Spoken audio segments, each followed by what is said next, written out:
Let's start getting ready for week 13. We're going to have 3 Thursday games, a Friday game, and a completely full slate with no teams on bye. That doesn't mean we don't have a full waiver wire list. A lot of players, including a lot of veterans, that you might want to consider adding. Despite every team being back in action for week 13, injuries never stop. So let's get on with week 12 injury report.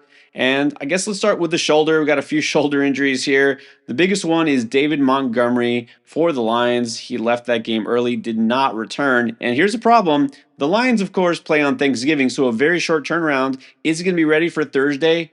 No idea right now. Look, if he is out, obviously that's a big boost for Jahmyr Gibbs and really nobody else, because once he left, we did not see any other running back except for Craig Reynolds take 1 carry. Yeah, it's Gibbs' backfield now here. If Monty is somebody you've been rolling with all season, definitely going to have to check to see if he's ready to go. And Josh Downs of the Colts also left very late in that game, although by that point it is already clear that Anthony Richardson seems to prefer Michael Pittman, although Josh Downs should still have some fantasy value going forward. We're going to have to see what his status is. Then the Raiders could not mount a comeback against the Broncos because Gardner Minshew also left in the fourth quarter with a shoulder injury after getting hit hard and landing on that left shoulder. He was replaced by Desmond Ridder, and that went about as well as you'd expect. Ridder fumbled pretty much right away, and their fate was sealed. Like, for what it's worth, I guess the Raiders are not the worst offense in the league, like I had said, because I forgot the Giants were playing this week. And we're going to have several players in the concussion protocol ahead of week 13, starting with Thursday night. You might remember Cedric Tillman left that game, took a few hard hits, and finally left not to return. Now, he does have a long time, being that he played on Thursday and doesn't play again until Monday, but we're going to want to keep an eye on practice reports for Tillman, who is already seemingly falling behind Jerry Jeudy in terms of target share. And Romeo Doubs almost came down with a touchdown. Instead, came down with a concussion, left the game as well. So we're going to have to see what happens with him. And then JT Sanders, promising rookie tight end for Carolina, also was on his way to maybe a good game against Kansas City, but then very awkwardly landed on his head and was down for a while, taken to the hospital. In fact, he was released, but yeah, chances of him playing next week don't look very good. And at Washington, I mean, besides the fact that they lost to the Cowboys, which is painful enough, this will sting. Both running backs are out. Brian Robinson left very early with an ankle injury and then came back and played, but then he left again and did not come back. Austin Eckler then came in and he left with a concussion. In fact, that one looked pretty bad. So it is also possible that Washington will be without their 2 top running backs ahead of week 13. And if that's the case, well, this leads to a very interesting waiver wire pickup, and it'll be the first one on my list for this week. First, a reminder that with all those games on Thanksgiving Day, you're going to want to get your lineups and your waiver wire claims in nice and early this week, and also your NFL pick'ems on Underdog. For some reason you haven't tried Underdog yet, this is the perfect time to do it. You get this free pick of Jordan Love just getting 1 yard on Thanksgiving. That's your Turkey Day special. That's for new customers. If you sign up using code ENDGAME, you get the free pick, and you still get that 50% deposit match all the way up to $1,000 worth of bonus cash. And they're going to have all sorts of goodies for you on Thanksgiving in your lobby, so sign up now and check it out. So, as I mentioned, in Washington, we could have a new temporary RB1, and he may get a lot of touches out of necessity, and that is Jeremy McNichols. Now, we've seen McNichols before because B-Rob has been banged up a couple times this season. Eckler has a little bit too, but man, both at the same time, this Washington team definitely wants to establish the running game, and it might just be Jeremy McNichols who does it. And we probably will see a little bit of Chris Rodriguez as well if he gets brought back up from the practice squad. But really, McNichols is the one you're going to go to for fantasy. He's going to get the carries. And look, he's been good when given the opportunity this year, averaging almost 5 yards per carry on the season. And this just so happens is a revenge game for McNichols. He started out his career in Tennessee. He was cut and then he bounced around a little bit and wound up at Washington. Pretty good fit for him now. This really means nothing in terms of whether you should start him. It's just a fun little fact. But hey, McNichols finally getting a chance to be the guy.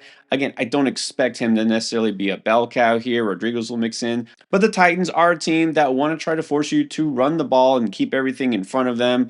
And so even though there's not a bad run defense, this is a good opportunity for McNichols. And if nothing else, touchdown upside. Even on limited touches this year, he's already got 4 touchdowns, and he's a pretty good pass catcher out of the backfield. Still not a lot of teams that need running backs because somehow running backs, other than Washington's now, have managed to avoid injury. But if you were relying on B-Rob or for some reason you just need a running back this week, McNichols is the go-to guy. All right, promise you some veterans. Here we go. Let's start with the possible reemergence of Keenan Allen. Now, this whole Chicago passing game has been basically resurrected from the dead because they got a new OC, right? Let's face it, this is no coincidence that the last 2 weeks Caleb Williams has suddenly looked a lot better. Although I will say, give credit to Caleb Williams, even though the completion rate has been down all year long until the last 2 weeks. He hasn't thrown an interception now since week 6. And the good thing that Thomas Brown is doing, they're having him use his legs. He's run for over 100 yards in the past 2 weeks. All three of these receivers now are guys that you can start with some degree of comfort. It's hard to say on a weekly basis who's going to go off. Now, I actually thought this would be a Romo Dunze week because last week he led the team in targets and was getting those bigger A-dot throws. But this week it was clearly Keenan. 15 targets on the game. This may change next week. We have no idea who exactly is going to benefit. It's hard to say, but at the very least, I know Keenan Allen does have some fantasy value again. Caleb Williams improving. The offense itself is clicking.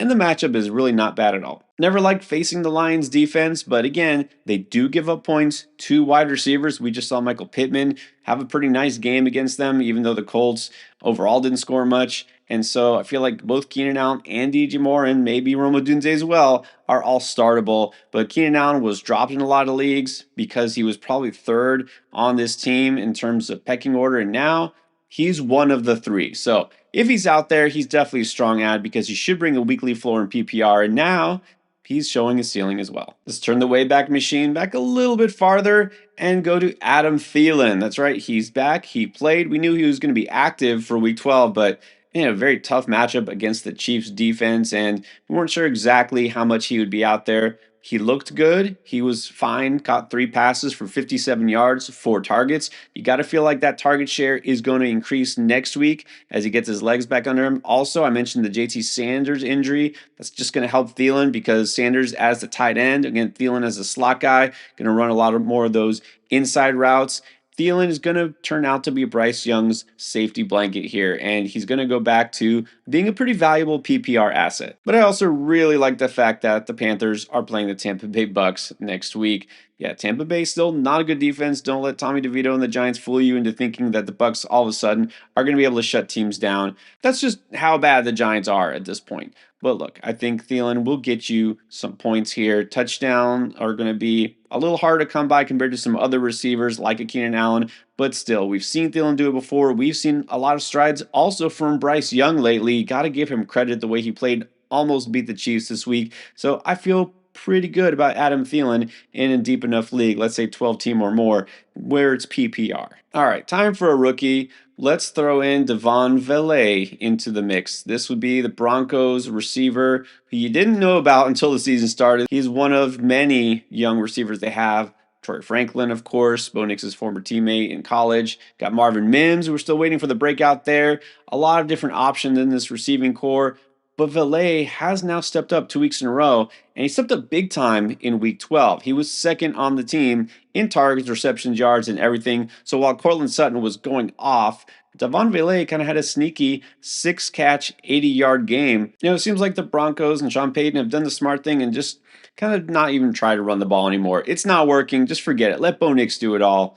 And that seems to be pretty effective. But I will say this. I like the fact that in this coming week, the matchup is a home game against the Browns, and we know the Browns under Jameis Winston is going to be one of these teams that's going to keep the pace of play fast. They're going to sling the ball, going to throw it a lot, going to force Denver to throw it a lot, and they'll probably have success. I don't want to go overboard with Vele because, again, we've got a lot of other players in the mix here. In the red zone, it's mostly Cortland Sutton's world here, and Vele doesn't have the highest ceiling, I will say that. But Vele has shown he can get enough of a target share to make him a fantasy relevant receiver. And on the completely other end of the spectrum, Marquez, Valdes-Scantling. That's right, we can't forget MVS. The Saints were on bye, but when last we saw him, he was doing MVS things, which is catching very few passes, but they were all going for long touchdowns. Yes, the same MVS who, with the Buffalo Bills, first half of the season, caught all of 2 passes, and then all of a sudden went to the New Orleans Saints with Derek Carr and was just unlocked. 3 catches, 109 yards, and 2 touchdowns, followed by 87 yards and 2 touchdowns on 2 catches. This just feels a lot like the whole Nick Westbrook Keenan thing where I finally gave in and I said, okay, fine. I guess he's just going to score a touchdown every week. I don't want to chase touchdowns. I don't want to chase big plays. But when a guy keeps doing it over and over again, you just kind of have to relent and say, okay, fine, I'll take a chance. And then it paid off again with Nick Westbrook Keenan scored a touchdown in week 12 again. Is MVS going to do it again in week 13? Who knows, but he's obviously got a good chance to do it just as much as anybody else you're going to find on the waiver wire. And for what it's worth, we've seen the Rams give up some big games to wide receivers. Right now, they allow the 4th highest yards per target to wide receivers. That's kind of their thing. If they're going to give up points, it's to receivers down the field. So it just makes sense MVS would be a high-end flex this week. And that leads me to the tight end streaming pick for the week. It's Noah Gray. That's right, the guy who is supposed to just be the backup to Travis Kelce, who now for 2 straight weeks has outscored Travis Kelce. You know why?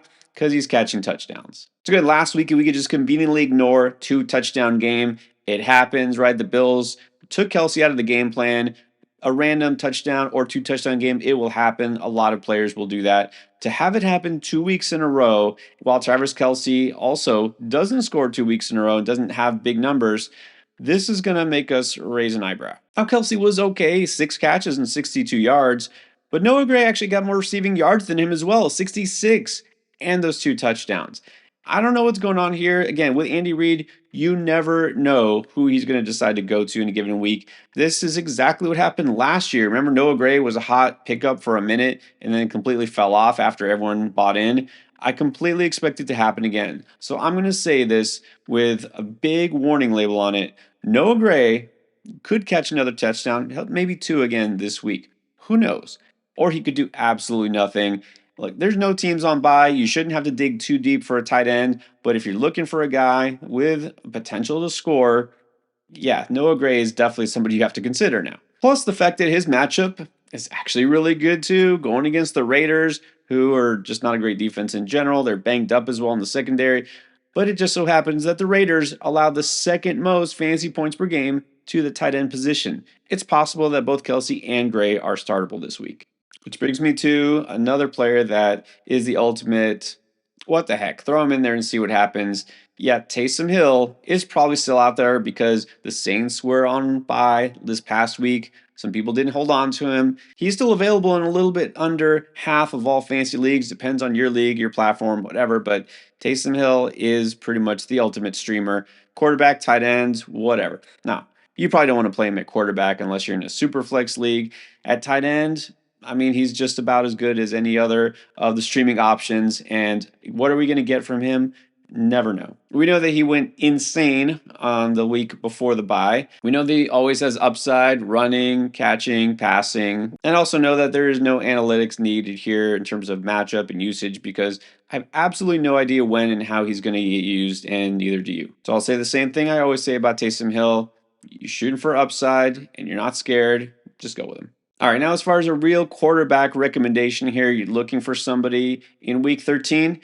Got a couple of interesting options, but some tough decisions. I will say I was tempted to go with Bryce Young. He has shown improvement. He gets a good matchup, but I don't know if I can go there quite yet because I'm not sure that the upside is there. Caleb Williams did look great last week, threw for over 300 yards, but man, that Lions defense could also be tough. I'm just not quite there with him in fantasy terms yet, so I'm going to go with the veteran, Matt Stafford. Stafford had a tough draw in week 12 with the Eagles defense, but week 13, as I said, gets that Saints defense, and sure, the Saints are looking better overall, but even though they didn't let Cleveland put up a ton of points in week 11, they allowed Jameis Winston to throw for almost 400 yards and 2 touchdowns.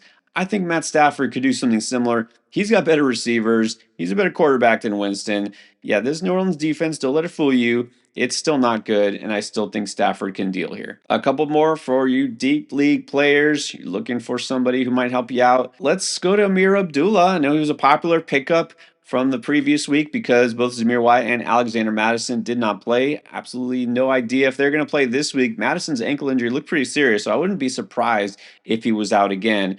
But look, Abdullah, it was a mixed bag here with him in terms of his performance against the Broncos. He scored a touchdown early, and he was involved as a receiver.